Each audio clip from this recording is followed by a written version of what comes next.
बिस्मिल्लाहिर्रहमानिर्रहीम। अस्सलाम वालेकुम नाज़रीन, मैं हूं आपका मेज़बान फरासत से।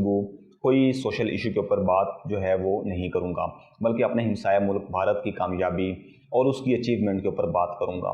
इंडियन खलाई agency ISRO, Indian space research organisation, इन्होंने अपना एक खलाई मिशन शुरू किया था चंद्रयान 3 के नाम से। 14 जुलाई को भारत ने जनूबी रियासत से, आंध्र प्रदेश से इस मिशन का आगाज़ किया था और अपना एक जो खलाई चंद्रयान 3 है वो खला में भेजा था। उसमें 40 दिन की तवील मुसाफत के बाद बिला आखिर इनका जो खलाई जहाज़ था वो चांद की सतह पर 23 अगस्त 2023 को बाहिफाजत जो है वो लैंड कर गया था। इस खलाई जहाज़ ने चांद तक पहुंचने में, चांद के मदार में दाखिल होने से पहले 10 दिन तकरीबन ज़मीन के गिर्द जो है वो चक्कर लगाया, जिसके बाद ये पहले ट्रांस लूनर और फिर 5 अगस्त को चांद के मदार में दाखिल होने में कामयाब हो गया था। 17 अगस्त को इस मिशन का आखिरी मरहला शुरू हुआ था, जब लैंडर प्रोपल्शन मॉड्यूल से अलग हुआ और जो बाद में चांद के करीब जाने लगा। भारत के इस मिशन को चांद तक जाने के लिए 1960 और 1970 के अंदर जो दिहाई के अंदर चांद पर पहुंचने वाले अपोलो मिशंस थे, उनसे ज़्यादा जो है वो वक्त लगा। यानी कि 40 दिन का जो वक्त था, ये अपोलो मिशंस जो थे, अपोलो मिशंस अमेरिका की तरफ से गया था तो वो 4 दिन का उसने टाइम लिया था। जो भारत का ये गया, इसमें 40 दिन का जो है वो टाइम लगा। अच्छा, अब इस टाइम की वजह ये कि एक तो इनके पास जो तमाम चीज़ें इसको चंद्रयान 3 को भेजने के लिए बनाई गई थी वो भारत के अंदर से बनाई गई थी, और सबसे बड़ी बात यह कि उन्होंने कम लागत के अंदर इसको तैयार किया था। जो ये इनका मिशन था, इसके ऊपर तकरीबन जो रकम इसके ऊपर लागत आई है वो $7 करोड़ जो है वो इस पे लागत इनकी आई है। अब भारत ने चंद्रयान 3 रोवर खलाई मिशन जो है उसके ज़रिए चांद की सतह पर खोज जो है उसने खोज लगाना शुरू कर दी है। भारत चांद के इस हिस्से पर जो पहुंचा है, ये दुनिया के अंदर खलाई जहाज़ उतारने वाला चांद की सतह के ऊपर पहला मुल्क बन गया है, जबकि सॉफ्ट लैंडिंग करने वाला ये चौथा मुल्क बन गया। उससे पहले एक अमेरिका था, चाइना था और रूस था। और इस तरह जो है इसने अपना एक लोहा मनवाया है, और दुनिया भर के अंदर जो दुनिया के दूसरे ममालिक जो हैं वो चांद की सतह के ऊपर अपना खलाई जहाज़ जो है उतारने में कामयाब नहीं हुए। बहुत से ममालिक इस दौड़ में लगे हुए थे और बिला आखिर जो है भारत ये कामयाबी हासिल कर गया है, और इसने जो है अपना बाहिफाजत अपना खलाई जहाज़ जो है वो चांद की सतह पर उतार दिया। हालिया एक 10 अगस्त को जो है रूस ने अपना खलाई मिशन लूना 25 के नाम से भेजा था, और भारत ने भी भेजा हुआ था 14 जुलाई को, तो इसने 10 अगस्त को भेजा था, लेकिन वो कामयाब नहीं हो सका और चांद की सतह पर उतरने से पहले 20 अगस्त को जो है वो गिरकर वहाँ तबाह हो गया था। और रूस ने जो ये अपना इस पे ये मिशन, खलाई मिशन जो भेजा था, ये तकरीबन उसने 47 सालों के बाद जो है वो भेजा था। 47 साल पहले 1976 में लूना 24 मिशन था। इस रोबोटिक प्रोब के ज़रिए चांद की मिट्टी ज़मीन पर लाई गई थी, और उससे ये अंदाज़ा लगाया गया था चांद के ऊपर पानी की जो है वो, क्योंकि मिट्टी के अंदर नमी पाई गई, तो ये एक अंदाज़ा लगाया गया कि चांद के ऊपर पानी की जो है वो मॉलिक्यूल्स पाए जा रहे हैं, या पानी की जो है उसके ऊपर असरात मुयस्सर हैं। भारत मुस्तकिल तौर पर खलाई सफ़र करने वाले ममालिक की कामयाबी में ख़ुद को शामिल करने की कोशिशों में मसरूफ़ अमल है। चंद्रयान 3 जो है वो इंडिया का तीसरा मिशन है, जिसे मुल्क के पहले मून मिशन के 15 साल के बाद किया गया था। इनका जो पहला मिशन था चंद्रयान 1 के नाम से था, वो अक्टूबर 2008 में गया था। और अक्टूबर 2008 में जब ये पहला मिशन चंद्रयान 1 के नाम से भेजा गया था, तो उसने चांद के ऊपर जाकर पानी के मॉलिक्यूल्स की मौजूदगी को जो है वो दरियाफ्त किया था, और साबित किया कि चांद के ऊपर जो है दिन के वक्त एक माहौल होता है। और इंडिया के पहले मिशन की कामयाबी के बाद उसको खलाई तहकीक को नई कुव्वत बख्शी, ठीक है। और उसके बाद फिर उस वक्त के वज़ीर आज़म मनमोहन सिंह थे, उन्होंने एक चंद्रयान 2 के नाम से जो मिशन था उसकी मंजूरी दी थी, और फिर ये चंद्रयान 2 जो मिशन था जुलाई 2019 को दोबारा भेजा गया, जिसमें एक आर्बिटर, चांद गाड़ी और रोवर शामिल था। इस मिशन को जुज़वी तौर पर कामयाबी मिल सकी थी, क्योंकि इस मिशन के अंदर शामिल आर्बिटर आज भी जो है वो चांद की सतह के ऊपर मौजूद है। चांद के मदार के अंदर मौजूद है और वहाँ से मालूमात वगैरह उसके ऊपर रिसर्च कर रहा है और वो उसको भेज देता है। अच्छा, अब क्योंकि उसके ऊपर कामयाब एक मामूली कामयाब हुआ था, उसे मुकम्मल कामयाबी नहीं हुई थी चंद्रयान 2 को, क्योंकि जो उसका लैंडर रोवर था वो सॉफ्ट लैंडिंग करने में जो है वो नाकाम हो गया था और वो चांद की सतह के ऊपर उतरने से पहले गिरकर तबाह हो गया था। अच्छा, भारत एशिया का पहला मुल्क है जिसने मरीख के मदार में 2014 में खलाई जहाज मंगलयान भेज दिया था और ये जहाज 300 दिन के सफर के बाद सुर्ख सियारे के मदार में दाखिल हुआ था। चंद्रयान 3 और चंद्रयान 4 के बाद अब इंडिया 2026 में जापान के साथ मुश्तरका पोलर एक्सप्लोरेशन मिशन पर भी काम करने का वो इरादा रखता है, जिसका मकसद चांद के तरीक हिस्सों के बारे में जो है उसकी मज़ीद मालूमात इकट्ठी करना है। अब चंद्रयान 3 जो है इसका वज़न तकरीबन कोई 3900 किलोग्राम है और उसके अंदर जो उसका गाड़ी का वज़न है, चांद गाड़ी का वज़न है वो 1500 किलोग्राम है और उसमें मौजूद ज्ञान नामी रोवर जो है उसका वज़न 26 किलो है। अच्छा, अब ये प्रज्ञान नामी रोवर जो है इसका एक प्रज्ञान जो है वो संस्कृत का लफ्ज़ है जिसके मानी हैं दानिशमंदी, हिकमत के हैं, और चंद्रयान 3 में मौजूद चांद गाड़ी का जो नाम रखा गया है वो इसरो के बानी विक्रम जो है उनसे मंसूब किया गया है।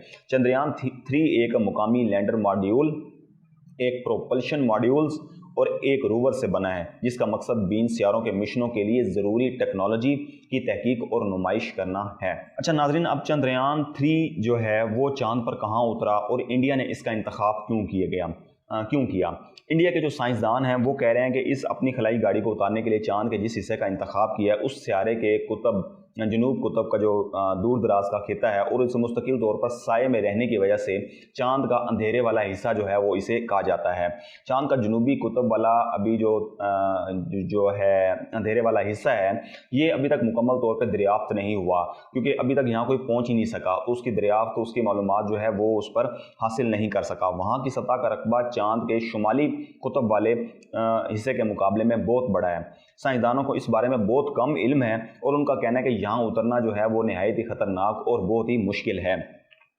अब जो ये हर दुनिया के काफ़ी जो ममालिक इसको खलाई सफ़र को कामयाब करने की कोशिश कर रहे हैं कि चांद की सतह पर जाया जाए और वहाँ जो है इसकी मालूमात ली जाएँ, इसकी रिसर्च की जाए। उनका मकसद ये है कि वहाँ पर, क्योंकि जो रूस का पहले गया था लूना 24, उसने एक कहा था कि पानी की मौजूदगी है। फिर 2008 के अंदर जो भारत ने भेजा था अपना चंद्रयान 2 के नाम से, चंद्रयान 1 के नाम से जो पहला गया था, तो उसने वहाँ पानी के मालिक्यूल्स की मौजूदगी को जो है वो पता लगाया था। अब वहाँ से ये है कि पानी की मौजूदगी रूस ने भी कर दिया और उसके बाद भारत ने भी कर दिया कि पानी की मौजूदगी के असरात पाए जाते हैं। तो उन्होंने कहा अगर पानी की मौजूदगी के असरात हैं तो वहाँ पर ज़िंदगी जो है वो भी मुमकिन है। अब उसकी रिसर्च के लिए जो है वो ये भेज रहे हैं। अच्छा, अब कामयाब लैंडिंग के बाद जो इनकी चंद्रयान 3 की कामयाब उसका जो खलाई जहाज़ वहाँ उतरा है चांद की सतह के ऊपर, ठीक है। अब वहाँ जो उसकी 6 पहियों वाली गाड़ी है जो चांद की सतह पर उतरेगी और वहाँ पर मौजूद चट्टानों और जो वहाँ गड्ढे बने हुए हैं उनके गिर्द घूमेगी और इस दौरान वहाँ जमा किए जाने वाला अहम डाटा और उसकी जो तस्वीर हैं वो वापस पाकिस्तान यानी कि भारत जो है भारत की ज़मीन पर जो है वो पहुँचाएगी और उसके बाद उस पर मज़ीद जो है रिसर्च की जाएगी, तजिया किया जाएगा। चाँद की सतह पर उतरने वाली ये गाड़ी जो है वो मुख्तलिफ आलात लेकर गई है जो चाँद की सतह की खसूसियात के बारे में जो है वो उसको मालूमात फराम करेगी, उसके करीब के माहौल, उसके नीचे की सतह के बारे में बताएगी और जैसे मामलात का मुताला करने के लिए इसकी टेक्टोनिक एक्टिविटी के बारे में जो है वो मालूमात जमा करेगी। चंद्रयान 3 के बड़े अहदाफ जो हैं उसमें से एक पानी से बनने वाली बर्फ़ की तलाश है कि वहाँ अगर बर्फ़ बन रही है तो वो पानी की वजह से बन रही है, तो उसके ऊपर जो है वो रिसर्च की जाए, मालूमात ली जाएं और उसके बाद जो है अगर ये कामयाब हो जाते हैं साइंसदान तो फिर इसका मतलब है कि वहाँ ज़िंदगी बसर की जा सकती है। तो वो नायाब मादनियात जो हैं उसका भी मिलने का अंदेशा है, उसमें यूरेनियम है, सोना है या किसी किस्म की नायाब धात यहाँ से मिल सकती है। हीलियम 3 नामी जो है वो एक धातु उसके मिलने का इम्कान है जो जोहरी ईंधन जिससे बनाया जा सकता है। ये तमाम काम सारे अंजाम देने के लिए रोवर के अंदर खुसूसी जो हैं वो सेंसर लगाए गए हैं। इसरो ने इस बार जो है वो ज़मीन से कनेक्टिविटी रखने के लिए जो है ना वो ख़ास ख्याल रखा है। इसरो का कहना है कि इसमें रोवर के अंदर रोवर और प्रोपल्शन और लैंडर समेत 10 किस्म के जो हैं वो एंटीना लगाए गए हैं اور یہ ایک ख़ास बात यह है कि रोवर चंद्रयान 3 के मॉड्यूल से भी जो है वो रब्ता रखेगा और उसके बाद चंद्रयान 2 के मॉड्यूल से भी रब्ता कर सकता है। ये ज़मीन पर इसरो के स्टेशन से भी बराह रास्त रब्ता कर सकता है। राब्ता कायम रखने के लिए इतने रास्ते बनाए गए हैं कि किसी किस्म का राब्ता टूटने का जो है वो उसका अंदेशा जो है वो नहीं किया जा सकता, क्योंकि उनकी कनेक्टिविटी का खास ख्याल रखा गया। वो इंडिया के जो साइंसदान हैं वो कह रहे हैं बहुत ही मुश्किल है कि किसी किस्म का राब्ता जो है वो मुनक़ता हो सके। उसके बाद भारत ने कहा कि साल 2008 के अंदर जब चांद के जनूबी कुतुब में पहली दफ़ा जब ये गया था, इनका पहला एक्सपेरिमेंट हुआ था, तो उसमें वो अपना झंडा जो है वो भारत का वहाँ वो लगा कर आ गए थे। और साल 2008 के अंदर चंद्रयान 1 ने एक इम्पैक्ट प्रोब भेजा था जो तकरीबन जनूबी कुतुब तक पहुँच गया था। और अब ये रोवर जहाँ भी जाएगा वो अपने चांद पर जो है वो अपने कदम छोड़ देगा, और उसके बाद जिस पर इंडिया का कौमी निशान और जो इसरो का लोगो है वो उसका जो है वो निशान वहाँ रह जाएगा। और वो कहते हैं कि दिलचस्प बात यह है कि वो निशान जो है वो हमेशा रहेगा, वो ख़त्म नहीं हो सकेगा। उसकी वजह यह है कि चांद की सतह पर किसी किस्म की हवा नहीं चल रही। जब हवा नहीं चल रही तो जो वो निशान लगेगा तो वो मिटेगा नहीं। अब हम अगर बात करें, चांद पर भेजे गए ज़्यादातर मिशन जो हैं वो चांद के ख़ते इस्तिवा तक पहुँचे हैं, जहाँ कुतुब जनूबी के मुकाबले में ज़मीन ज़्यादातर हमवार है, और उसके साथ साथ चांद के कुतुब जनूबी के अंदर जो हैं वो बहुत से आतिश फ़ज़ा हैं और वहाँ ज़मीन जो है वो ना हमवार है, हमवार नहीं है। चंद्रयान 3 की तरफ से भेजी गई जो चांद की उसकी सतह की जो चांद की सतह की तस्वीरें थीं, उसमें आप देखा जा सकता है कि उसमें गड्ढे पड़े हुए हैं बड़े बड़े, और खुरदरी जो है वो उसकी सतह है। चांद का जनूबी कुतुब जो है वो तकरीबन 2500 किलोमीटर चौड़े और 8 किलोमीटर गहरे गड्ढे के किनारे पर वाक़ है, जिसे निज़ाम शमसी का सबसे पुराना इम्पैक्ट गड्ढा समझा जाता है। इम्पैक्ट क्रिएटर से मुराद किसी सियारे में मौजूद वो गड्ढे हैं जो किसी बड़े शहाबी पत्थर या सियारों के तसादुम से बनते हैं। अच्छा नाज़रीन, अमेरिकी खलाई एजेंसी नासा के साइंसदान हैं नू पीट्रो, वो कहते हैं कि चांद के इस हिस्से पर जो है ना बहुत ज़्यादा अंधेरा है, और जिन दिनों सूरज की थोड़ी सी भी रोशनी इस पर पड़ती है तो वहाँ का जो दर्जा हरारत है वो 54 डिग्री सेंटीग्रेड तक पहुँच जाता है। और इस इलाके के अंदर जो है बहुत बुलंद बाला पहाड़ हैं और गहरे खड़े हैं, और रोशनी जो है अगर वहाँ थोड़ी सी भी आ जाए तब भी वो अंधेरे में डूबे रहेंगे, किसी किस्म की वहाँ कोई चीज़ नज़र नहीं आएगी। और पहाड़ों की बुलंदी की ऊंचाई की बात करें तो 7500 मीटर तक जो है वो पहाड़ों की ऊंचाई है, और इन गढ़ों और पहाड़ों के साए में आने वाले इलाकों में दर्जा हरारत जो है वो -203 डिग्री सेंटीग्रेड से -243 डिग्री सेंटीग्रेड तक पहुंच जाता है। अच्छा नाज़रीन, भारत के कामयाब स्पेस मिशन के बाद जापान का मून स्नाइपर मिशन जो है वो भी अगले हफ्ते से शुरू करने लगा है, ठीक है। और जो ये चांद पर तहकीकी गाड़ी भेजी जाएगी जापान की तरफ से, इसका नाम smart land for investigating moon या स्लिम का नाम जो है वो इसको दिया गया है। खलाई मिशन का हदफ ये है कि मुकर्रा मुकाम के ऊपर जो है 100 मीटर के अंदर लैंड करें, और रॉकेट अपने साथ एक लैंडर और एक्सरे इमेजिंग सेटेलाइट जो है वो लेकर जाएगा, ताकि वहाँ की दुनिया की तख्लीक से मुतल्लिक मज़ीद खोज जो है वो लगाई जा सके। और रवानगी के बाद जो है चांद की सतह का सफ़र 4 से 6 जो है वो इसमें महीने का अरसा लग सकता है, यानी कि भारत जो है वो 40 दिन के अंदर उसका खलाई जहाज़ जो है वो चांद की सतह पर पहुंचा था। जापान जो है उसने अपना टाइम पीरियड जो है वो 4 से 6 महीने का रखा है। उनका टाइम पीरियड उन्होंने एक ये रखा है कि यहाँ इस अरसे तक जो है वो पहुंच जाएगा। अब जापान का जो एरोस्पेस प्रोग्राम है दुनिया के बेहतरीन प्रोग्राम्स में जो है वो जाना जाता है। चांद पर कमांड डालने का जापान का एक मिशन नवंबर 2022 में नाकाम हो गया था, और एक नए किस्म का रॉकेट जो है वो टेस्टिंग के दौरान फटकर गिर कर तबाह हो गया था।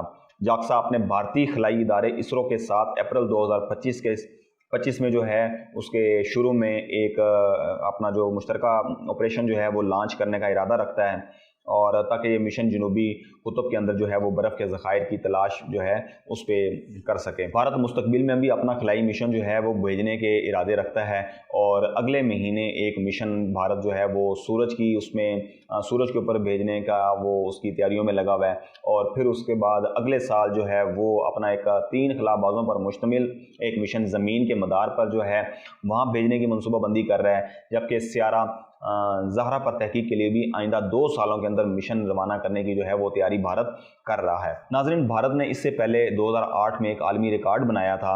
एक रॉकेट जो है उसके 10 सैटेलाइट्स जो हैं वो एक यक वक्त जो है वो लॉन्च किए थे, तो उसने आलमी रिकॉर्ड बनाया था। बाद में जो है वो फिर इसको जो उसके जो रिकॉर्ड हैं वो तोड़ दिए गए। अमेरिका ने फिर उसमें 2013 के अंदर जो है वो खलाई एजेंसी नासा के खलाई मिशन में 29 सैटेलाइट्स जो हैं वो लॉन्च किए थे, तो उसने फिर भारत का ये रिकॉर्ड तोड़ दिया था। और भारत के रिकॉर्ड अमेरिका के रिकॉर्ड के बाद 2014 के अंदर रूस ने 33 जो हैं सैटेलाइट्स लॉन्च करके जो भारत का भी रिकॉर्ड तोड़ दिया और अमेरिका का भी रिकॉर्ड तोड़ दिया। अच्छा, अगर हम बात करें नाज़रीन यहाँ बजट की, तो अमेरिका का खलाई बजट जो है वो 24 अरब डॉलर सालाना है। चीन का बजट 11.9 अरब डॉलर सालाना है और यूरोपीय यूनियन का बजट जो है वो 7.8 अरब डॉलर सालाना है। भारत का है वो 1.6 अरब डॉलर है और जापान से आगे है, क्योंकि जापान का जो बजट है खलाई बजट वो 1.5 अरब डॉलर। पाकिस्तान का भी एक जो है ना, जिस तरीके से इसरो भारत का इंडियन स्पेस रिसर्च ऑर्गेनाइजेशन है, इसी तरीके से ही पाकिस्तान की स्पेस स्पार्को की जो है बुनियाद रखी गई थी 1961 के अंदर, जबकि भारत के अंदर इसरो की बुनियाद जो है वो रखी गई 1969 के अंदर। पाकिस्तान 8 साल पहले जो है वो स्पार्को की बुनियाद उसने रखी थी और 1962 में पहला रॉकेट जो है पाकिस्तान ने रहबर 1 लॉन्च किया, जिसमें नासा और बरतानिया जो है उसके इदारों ने स्पार्को की मदद की। फिर 1990 के अंदर स्पार्को ने बदर 1 नामी सैटेलाइट जो है वो लॉन्च किया। सदर ज़ियाउल हक के दौर के अंदर स्पार्को के फंड जो हैं वो कम कर दिए गए। पाकिस्तान ने 2002 में पाक सेट 1 की लॉन्चिंग की और उसके बाद से अब तक जो है वो किसी किस्म का कोई काबिल ज़िक्र काम जो है पाकिस्तान ने नहीं किया, जबकि उसके हरीफ मुल्क, उसके हमसाया मुल्क भारत ने 1975 के अंदर अपना एक सैटेलाइट सिस्टम लॉन्च किया था और फिर 1983 में सैटेलाइट सीरीज़ जो है वो लॉन्च की थी। और पाकिस्तान में बदकिस्मती से जो है ना 2001 के बाद किसी किस्म का कुछ साइंसदान जो है वो इस स्पार्को को लीड भी नहीं कर सका। और इसमें कोई वो नहीं है कि 2001 से पहले भी कोई ख़ास काम नहीं हुआ, लेकिन 2001 के बाद जो मुसलसल जो है वो मेजर जनरल जो हैं फौजी अफसरान जो हैं वो स्पार्को को लीड करते रहे हैं। और नाज़रीन, अगर मैं चेयरपर्सन ऑफ स्पार्को की बात करूं तो उसमें पहले डॉक्टर अब्दुल सलाम थे, जिन्होंने इसकी बुनियाद रखी थी और वो इसके चेयरपर्सन थे। फिर उसके बाद 2 हमारे एयर कमोडोर आ गए। उसके बाद फिर एयर कमोडोर के बाद फिर डॉक्टर सलमान महमूद आ गए और फिर डॉक्टर मोहम्मद शफ़ी अहमद आ गए। और यहाँ तक जो है ना, ये पहले 5 जो चेयरपर्सन थे ये इनकी तालीम जो है वो PhD थी। और उसके बाद फिर इंजीनियर्स के अंदर ज़मान आ गए जिनकी तालीम BS थी। फिर डॉक्टर अब्दुल माजिद आ गए, उनकी तालीम भी PhD थी। 7वें ये चेयरमैन थे उसके स्पार्को के। और उसके बाद फिर 8वें जो थे वो मेजर जनरल रज़ा हुसैन आ गए। फिर मेजर जनरल अहमद बिलाल आ गए 9वें। मेजर जनरल कैसर अनीस खुरम आ गए 10वें नंबर पर। और मेजर जनरल आमिर नदीम आ गए 11वें। और साथ ही उनके फिर एक मेजर जनरल ताहिर अवान आ गए जो अभी भी मौजूदा उसके चेयरपर्सन हैं। और ये दोनों यानी कि 11वें जो हैं मेजर जनरल आमिर नदीम और मेजर जनरल ताहिर अवान, ये दोनों एट ए टाइम जो हैं वो ड्यूटी सर अंजाम दे रहे हैं स्पार्को के अंदर। अब इसके मुकाबले में अगर हम भारत के जो हैं वो उनकी चेयरमैन की बात करें तो उनके जितने भी चेयरमैन रहे हैं उनके भी 11 के करीब रहे हैं। अगर हमारे 11 हैं, 11 तो नहीं हम 12 कहेंगे, लेकिन ये 11 क्योंकि 2 को यकमुश्त दोनों इक्वल उनको डेजिग्नेशन दिया गया, तो भारत के अंदर भी 11 के करीब हैं। और उनमें ये फ़र्क रहा है कि उनके अंदर जितने भी आए हैं वो साइंसदान हैं, साइंटिस्ट हैं और उनको उनकी जो तालीम है वो उसके अंदर एक्सपीरियंस है उनका और अच्छी तालीम है।